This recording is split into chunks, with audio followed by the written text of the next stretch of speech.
Contraponto está começando agora e este é o programa em que nós vamos fazer a retrospectiva do ano de 2014, para a gente voltar aqui a discutir aquilo que foi importante nesse ano tão cheio de novidades. Zé Luiz, tem muita coisa para falar sobre 2014, né? Foi um ano intenso, especialmente no Brasil, onde nós tivemos um ano de Copa do Mundo e eleições. Pois é, acho que foi um ano intenso, importante, né? As eleições, não só as eleições do Brasil, tivemos eleições na Bolívia, eleições no Uruguai, né? Aí um monte de coisas acontecendo no finalzinho de 2014, né? Bom, acho que a gente pode começar com a questão da Copa do Mundo, porque ela está de alguma forma ligada também ao ano eleitoral, né? Sim. A gente teve aqui esse fenômeno futebolístico que mexeu muito com a economia do país, mexeu também com os movimentos sociais, com as manifestações sociais e com a política, né? O resultado que tem um impacto para o governo, que tinha como desafio concluir uma Copa do Mundo aqui no Brasil, e também uma repercussão na oposição. Como que você avalia essa Copa do Mundo aqui no Brasil, sem falar do resultado? Acho que a gente pode evitar o resultado. Não precisa falar da tragédia que foi o resultado, né? Que a nossa seleção mal montada, né? E tudo, mas, enfim. A gente já fez um programa, né?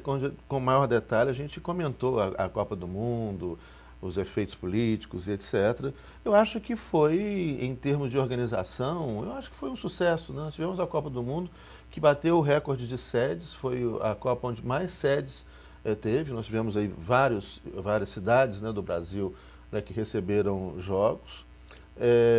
Do ponto de vista desportivo, a gente já comentou, não foi tão bom assim, mas a imagem, né, o que fica, né, depois, eu acho, da imagem do país, como capaz de organizar um grande evento como esse, tudo, eu acho que foi uma E o Brasil positiva, fica com né? o desafio de todos os países que recebem grandes eventos desportivos, que é o legado, né? O legado da Copa, o que nós vamos fazer com esses estádios, enfim. Como a gente vai lidar com o pós-Copa. Né? E aí vem, então, na sequência, né, uma eleição no Brasil que mexeu com os sentimentos de todo mundo. O que teve de diferente nessas eleições, né, tão polarizadas? E eu acho que uma coisa que a gente pode levantar aqui é a que a gente pode atribuir essa divisão do país entre apoiadores da Dilma e apoiadores da oposição, e aí eu vou colocar aqui o próprio Aécio, né, para quem converge essa questão no segundo turno, mas a eleição foi muito movimentada bem antes mesmo dela ocorrer, com a morte de um dos candidatos, o Eduardo Campos, o que modificou o cenário eleitoral, né? Então essa eleição foi dramática. Foi uma eleição polarizada, né? Eu acho que se repete aqui no Brasil agora algo que a gente tem visto na América Latina, como aconteceu na Venezuela, na Bolívia, Equador, etc., onde toda a oposição, né, desde alguns partidos até que se diziam, ou que se dizem de esquerda, né,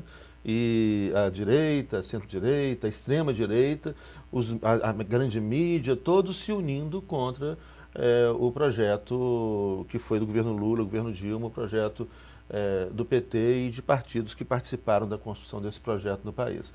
Então a gente teve uma polarização, essa polarização foi incentivada muito pela grande mídia, pela imprensa, né?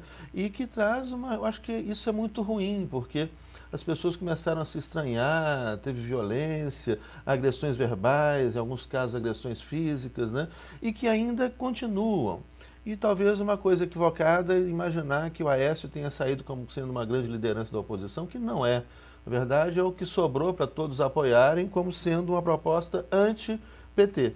Então, na verdade, você tinha de um lado o PT e do outro lado o PT e um projeto, com alguns partidos que apoiam o PT, e do outro lado todo o resto, né, anti-PT. E o que sobrou para ser o anti-PT foi o Aécio. Mas logo depois das eleições, a gente viu que o Aécio não tem essa força para aparecer como uma liderança que vai continuar, né? Talvez essa oposição vai criar aí outra liderança que possa comandar esse projeto contra o projeto popular do PT.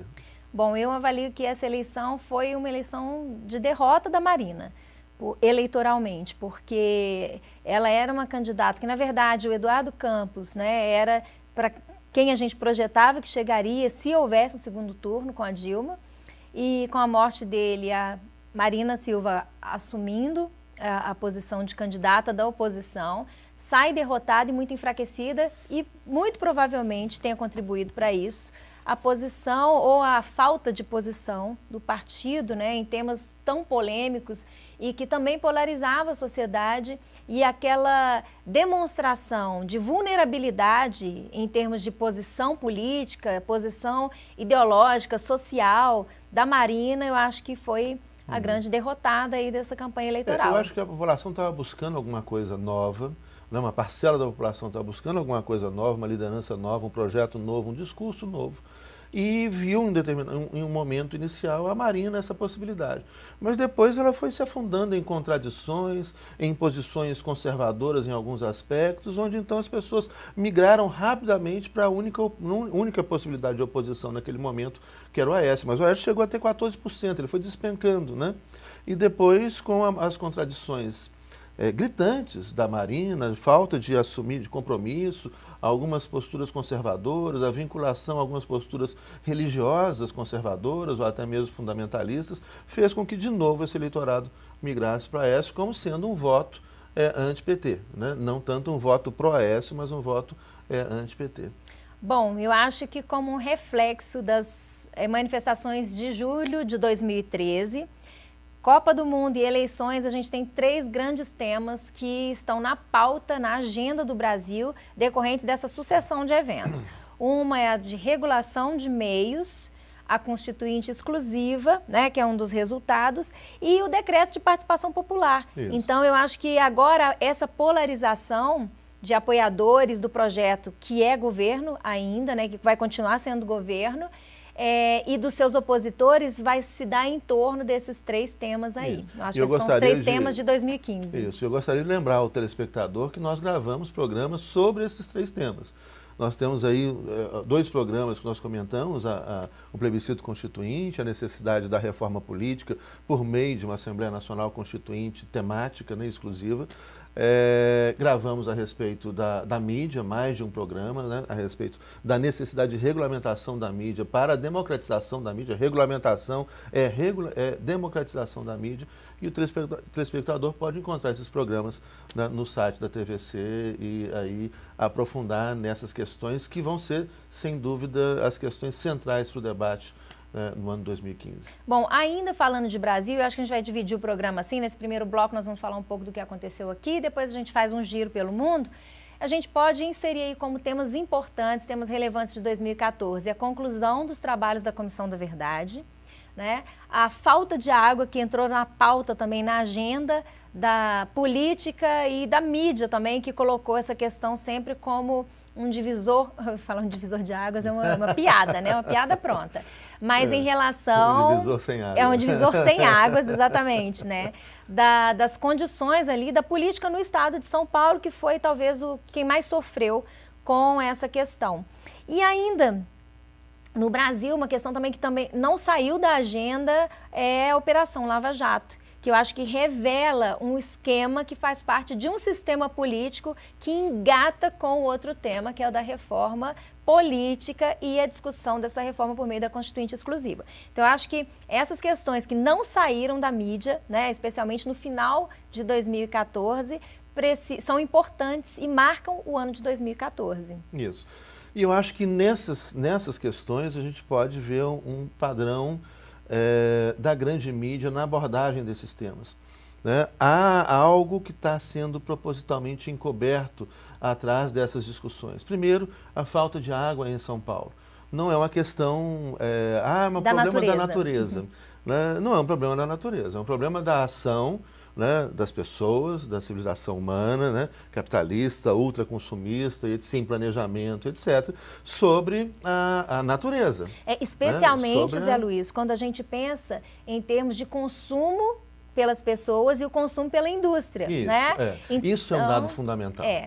Se houvesse uma economia, ou seja, apelar para uma economia do consumo de água, para esse consumo individual, o consumo das pessoas, o consumo das residências, né, é uma piada perto do que a indústria consome de água. Por exemplo, as mineradoras, que elas precisam de água para poder movimentar essa máquina que é a indústria. E isso não é dito da maneira que deveria ser dita, né?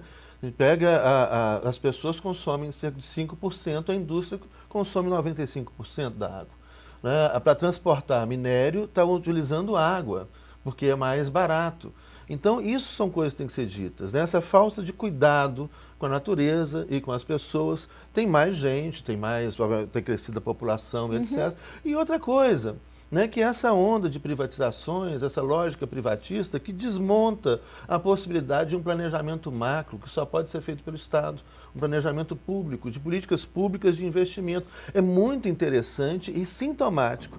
E eu gostaria que o telespectador prestar atenção nisso, porque você pegar... Antes você falava de falta de água no Nordeste, né? A seca, a falta de água, não se fala mais. Houve investimento, principalmente do governo federal, né, com relação a essa questão, entre várias outras questões. E a falta de investimento e planejamento em São Paulo.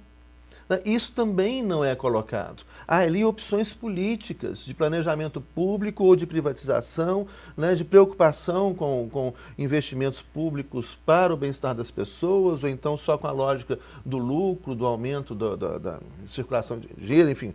Né, essas coisas não são colocadas, essas coisas não são ditas. E aí eu acho que uma coisa muito importante que a gente precisa discutir com relação à Petrobras, né? Que a operação, inclusive, chama Lava Jato, né? Lava Jato, está faltando água para lá.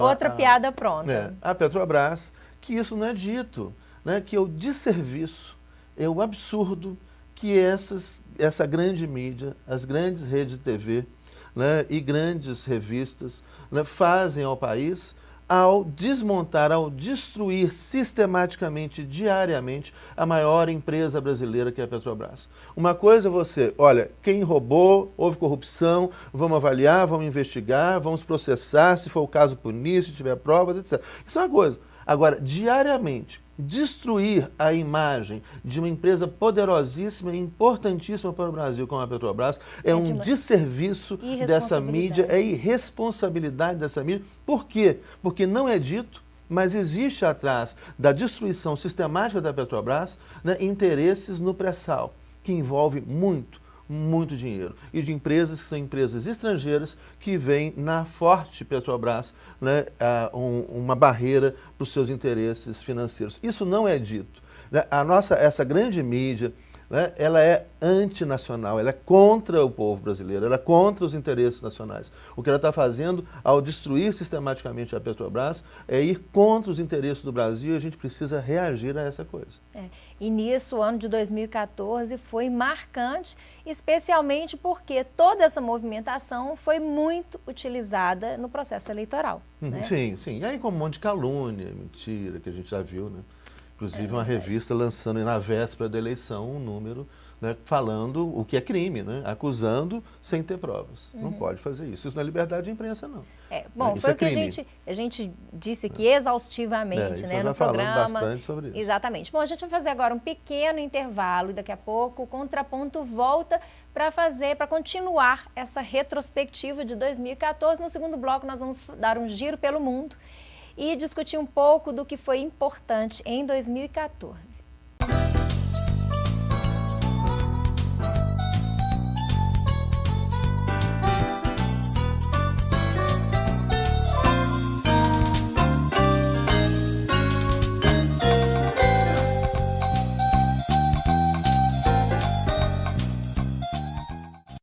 Quando você compra um DVD ou um CD pirata, não é só o artista que perde. O problema são os outros. O compositor que não ganha, o técnico de estúdio que perde o emprego, o afinador, o produtor musical, o vendedor de loja, todo mundo perde. O talento é original do Brasil, o respeito ao talento também é. Compre produto original, isso é direito. Uma campanha pelo que é direito. Agência Nacional de Cinema, Ministério da Justiça, Brasil, um país de todos.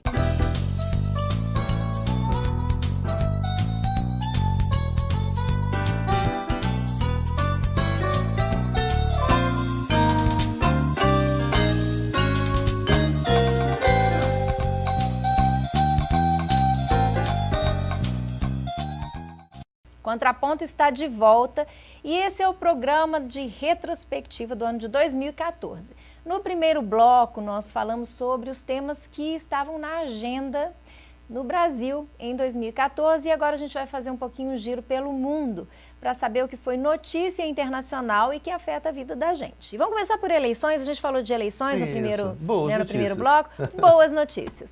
Nós tivemos eleições importantes no Brasil, na Bolívia, no Uruguai, teve eleição pelo mundo inteiro. E a gente teve também plebiscito importante, né? Um plebiscito na Escócia, que não foi o resultado que a gente imaginava, tamanha a manifestação pela independência da Escócia em relação ao Reino Unido, mas e o que certamente afetou o movimento separatista da Catalunha. Né? Então, acho que eleições, movimentos separatistas, nós temos muita novidade. Tivemos novidades em 2014. Quando eu falei em boas notícias, eu pensei na Bolívia e no Uruguai. Né? Mas nem sempre são boas notícias pelo mundo afora, não. E não são boas notícias para todo mundo também. Também não. A gente achou boa notícia, a eleição da Bolívia e do Uruguai, mas nem todo mundo ficou satisfeito. Na Bolívia vence o Evo Morales, que venceu em todos os departamentos da Bolívia, venceu em tudo, um país vem crescendo a 6% ao ano, e aquelas pessoas vão criticando, falando, é uma ditadura, que é uma estupidez falar uma coisa dessa. Talvez seja o país hoje com a mais pujante e forte democracia, o caso da Bolívia, do Estado Plurinacional da Bolívia, com crescimento econômico e reeleito o governo Evo Morales, que é o governo que vai ser responsável pela implantação de todo esse projeto de respeito à diversidade, de inclusão social, né, que representa o Estado Plurinacional da Bolívia. Na mesma linha, uma boa notícia, que é a continuidade do governo, né, de esquerda no Uruguai, com a vitória do governo do Tabaré Vázquez, né, que é o candidato que dá sequência ao governo, né, do nosso querido Mujica, né, sensacional, talvez uma das grandes, para mim hoje a maior expressão política, né, o maior personagem político do globo, um exemplo de político sério, honesto, sensível, né, que simples, né, que é o Mujica, presidente do Uruguai, que cedeu seu lugar agora para o Tabaré Vázquez, que já foi presidente antes e que continua. Agora, da Europa as notícias não são tão boas, a gente tem um crescimento da extrema-direita, do conservadorismo, da intolerância, né? Eleições vão apontando para esse caminho, e o caso que você mencionou da Escócia, né? Que infelizmente, bom, a gente falar infelizmente, né? Por que seria, né? Infelizmente, mas seria a proposta de uma Escócia livre, independente, com um projeto social mais avançado contra esse projeto neoliberal que está no poder na Inglaterra. Talvez a gente considere esse resultado uma derrota, porque havia uma mobilização muito grande em torno dessa independência. Isso. E o que acabou acontecendo foi uma pressão do poder econômico, né, uma pressão de Londres, com ameaças que teriam uma repercussão econômica muito grave, né, na Escócia, e que favoreceu a manutenção da Escócia no Reino Unido. Venceram com a ameaça, né? Isso venceram com a ameaça. Porque no final a população estava bem dividida, na verdade o temor, né, é o temor econômico de perder as prevaleceu libras, o medo, Inglaterra, né? Aquilo que a gente tanto repudia em processos eleitorais, prevaleceu o medo. Apesar do sentimento, do desejo de ter autonomia, o desejo de autodeterminação, prevaleceu o receio de uma crise econômica, né, pela pressão e pelas retaliações prometidas de Londres.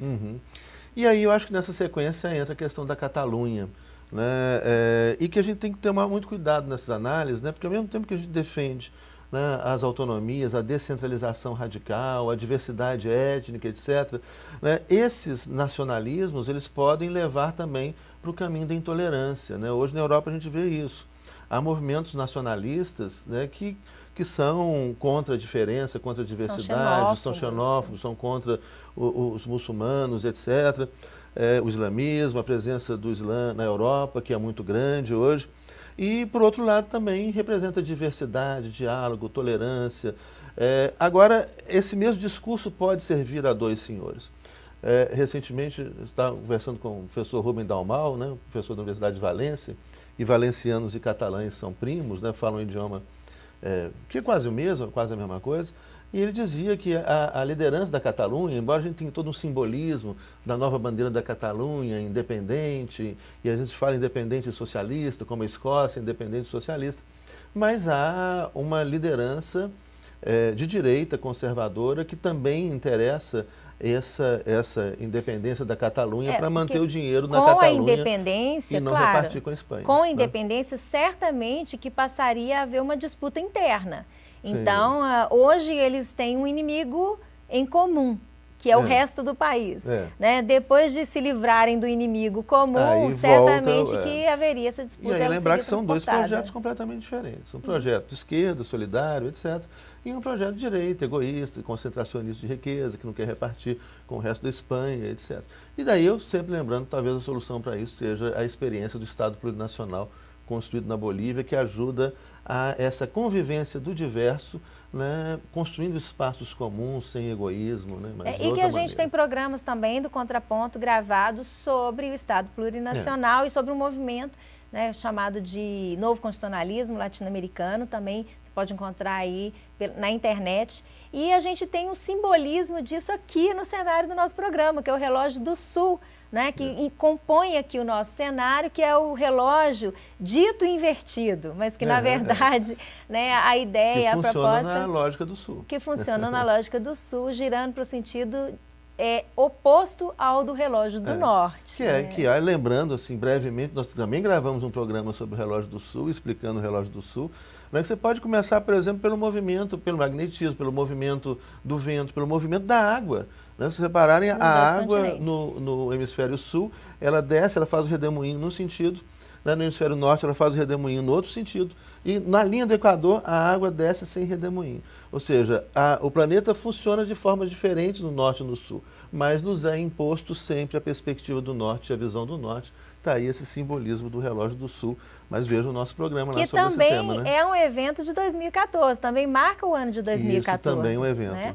Bom, ainda que na perspectiva internacional, a gente tem guerra na Ucrânia. Pois é, essa guerra na Ucrânia, ela é um tema assustador. Teve gente até já prevendo, escrevendo artigos, falando em terceira guerra mundial, é por aí que o mundo vai começar a acabar. Eu não acho, não. Mas, sem dúvida, é complicado, é muito delicado. Porque o que está acontecendo?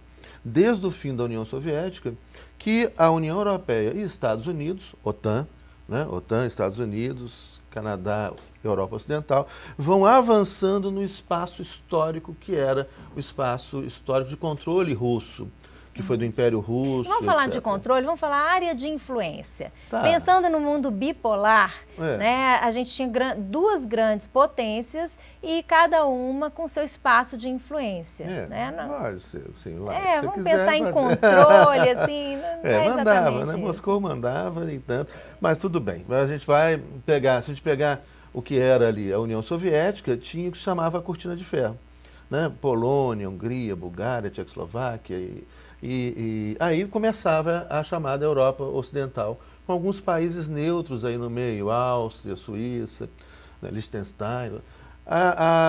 O que acontece? Com o fim da União Soviética, a União Europeia vai avançando para trazer para o seu lado de influência esses estados. A Tchecoslováquia se divide em República Tcheca e Eslováquia, depois a Polônia. Esses estados que integravam o Pacto de Varsóvia, que era o pacto militar da região socialista, passam a integrar a OTAN, que é o pacto militar da área capitalista da Europa Ocidental, né, e vão economicamente sendo influenciados pelo capitalismo da Europa Ocidental. E alguns passam a integrar a União Europeia, né, Polônia, República Tcheca, e aí vai Hungria, Bulgária, As especulações em torno de uma possível terceira guerra mundial, tendo como estopim o conflito na Ucrânia, é exatamente porque os Estados Unidos parecem estar se aproveitando dessa dissidência ali entre a Ucrânia e a Rússia para chegar na fronteira da Rússia. Exatamente. Que aí é o segundo passo. Incendiar o conflito. Se tirou a cortina de ferro, aí vem aquela linha que protegia a Rússia, que fazia parte da União Soviética. Ucrânia, Bielorrússia, Geórgia. Aí os Estados Unidos estão entrando lá. Já começou há mais tempo com a Geórgia e vai se infiltrando. Agora que é a Ucrânia. A Ucrânia está lá do lado da Rússia, fronteira com a Rússia, né, perto de Moscou. Então, e aí você tem a parte da Ucrânia, fronteira com a Rússia, que é pró-Rússia, e a parte da Ucrânia, fronteira com a União Europeia, que quer entrar na União Europeia. E aí Estados Unidos e a União Europeia incentivam essa divisão, aí ofendendo, afetando interesses estratégicos que a Rússia não pode deixar, não pode abrir mão, não pode tolerar, nenhum governo toleraria, não é Putin não, nenhum governo toleraria. Bom, muita coisa ainda aconteceu em 2014, como por exemplo a China, que passa os Estados Unidos, né, a economia chinesa. A gente teve ainda o massacre no México, a violência contra 43 estudantes, né, desaparecidos. Um absurdo isso. Que é realmente lamentável isso que aconteceu em 2014. Que é uma ação feita da polícia municipal, a mando do prefeito municipal, em aliança com o tráfico de drogas e bandidos pesados. Então você tem aí os bandidos fardados do Estado ao lado dos bandidos não fardados do tráfico de drogas, né, exterminando, matando 43 jovens estudantes. É um escândalo isso, e lembrar que isso é um escândalo que não acontece só no México, não. É verdade, mas aqui na América Latina a gente também tem notícia boa, né? Um acordo de paz entre as Farc e o governo colombiano, e temos também uma reaproximação entre Estados Unidos e Cuba, né? Que é a notícia do final do ano. Essa é a melhor, né? Apesar... Obama vai para Cuba. Embora não tenha exatamente ocorrido o fim do embargo, que é o que a gente espera. Era o que a gente esperava, não. É o que a gente espera. Mas é o início, né, do fim do embargo. Pois dizer assim, início do fim, né, nem é a melhor expressão, não. Mas é assim, agora esse embargo começa a ser desconstruído. Acho que a gente pode falar. Tinha algumas pessoas daqui que ficavam mandando os outros, vai para Cuba, sem conhecer Cuba. A gente tem também alguns programas sobre Cuba. É interessante, é bom ir para Cuba. Cuba, né, essa noite, é o único país na América que não vai ter nenhuma criança dormindo na rua, é Cuba. Né, onde todas as crianças estão na escola. Então não é tão essa coisa horrorosa como diz, que tanto até o Obama agora vai para Cuba. Isso é gostoso, né? Mas E aí a questão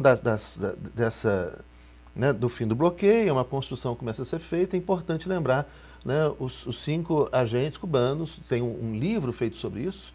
É do Fernando Moraes, Os Últimos Soldados da Guerra Fria, que é um livro sensacional. Sensacional, que é sobre a história desses 5 cubanos que estavam presos nos Estados Unidos e que foram libertados agora. Chegaram em Havana, foram recebidos pelo Raul Castro. O livro é espetacular. Eles já foram objeto de muitas manifestações em favor da libertação deles para que eles pudessem voltar para Cuba. Né? Agora... Foram agentes do governo cubano que se infiltraram nos Estados Unidos na e comunidade com isso cubana para eles conseguiram evitar impedir, os atentados. claro, eles conseguiram impedir muitos atentados ao país cubano, né, a Cuba, patrocinado por movimentos que queriam desestabilizar o governo, queriam desestabilizar o projeto socialista em Cuba, né? E eles são, na verdade, tidos como verdadeiros heróis pelos cubanos, né? Enfim.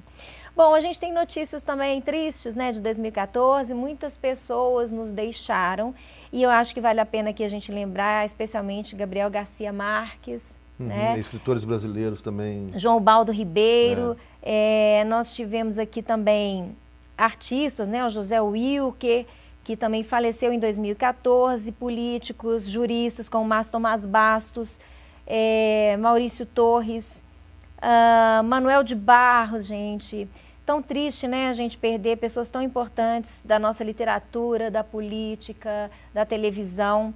Nelson Ned, Plínio de Arruda Sampaio, Roberto Gomes Bolanhos, o famoso Chaves, né? Então muita gente que deixou essa vida aqui, não sei como é que a gente pode tratar disso aqui não, porque isso é tema para muitos outros programas, mas enfim, pessoas que agora nós não temos mais essa companhia e que deixaram saudade, né, especialmente. Deixaram sua arte, sua história aqui com a gente, seu exemplo, e agora estão no universo quântico, continuando a influenciar a vida no universo. Excelente solução, Zé Luiz, gostei muito. Bom, continue com a programação da TV comunitária e a gente vai estar atento a tudo que acontecer em 2015 para acompanhar você nesse novo ano.